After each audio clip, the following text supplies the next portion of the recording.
Hello, friends. This is Dave Hurwitz, executive editor at ClassicsToday.com. We've been doing great recent recordings of the classics, and I have a really good, I don't know if I'd say great, but really good recording of music which, well, I don't know if it's really classics, but it sort of is. We were talking about how we're in really good shape as regards chamber music.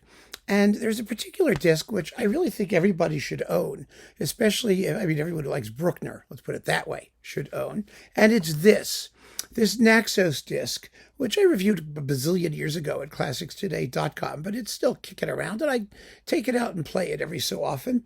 It's Bruckner's string quintet in F major and his string quartet and his two isolated pieces for quintet and quartet, the intermezzo, which was originally part of the quintet, and the rondo in C minor, which is a movement for quartet. It rather fascinates me that, even at this point in his life, Bruckner had a great deal of insecurity in the way he was handling things.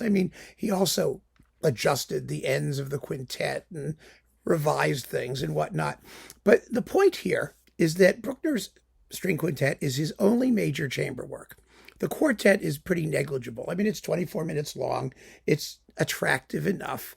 It has absolutely nothing distinctive about it thematically. The same is true of the rondo. It's pleasant, and that's fine. But it was a student work anyway, as far as, 1862. Bruckner was only, 106 when he wrote it. No, seriously, he was born in 1824.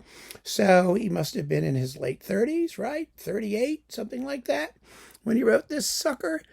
Just when he was starting to work on abstract instrumental music.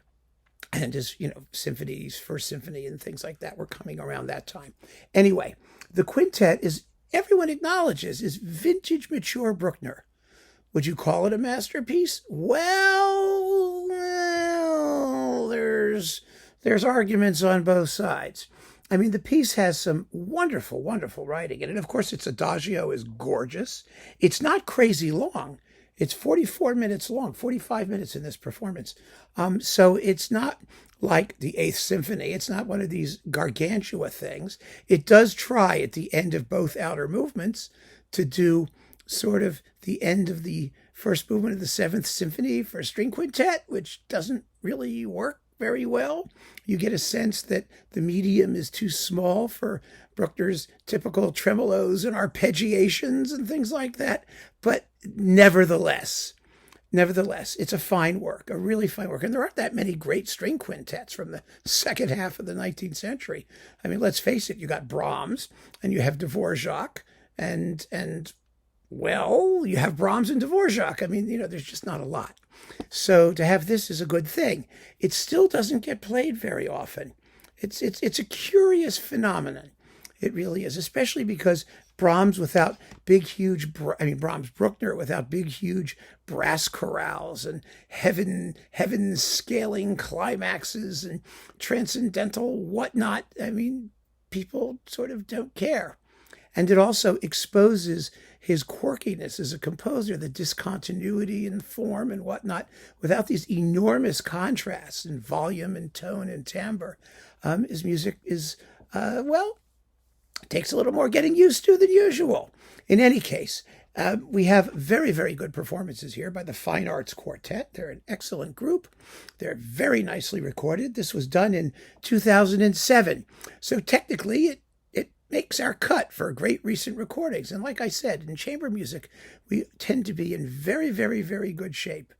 But if you're curious about Bruckner, if you've discovered Bruckner and you like Bruckner, you should be aware that there is a string quintet floating about out there from, around his, early maturity or middle maturity, the same period as, the fourth, the fifth, the sixth, that area.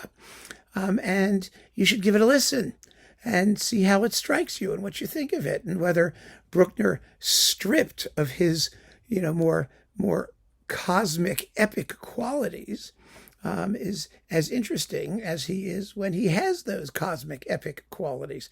Personally, I think he is, because he was who he was. Whatever he does at this point in his career is going to sound like Bruckner. But this is an excellent way to get all of his chamber music, that means anything, on a single disc. It's a 79-minute long disc.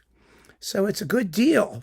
And I thought it made sense to bring it up again because we are sort of on the topic and because Bruckner has now become a thing, as he wasn't even back in 2007.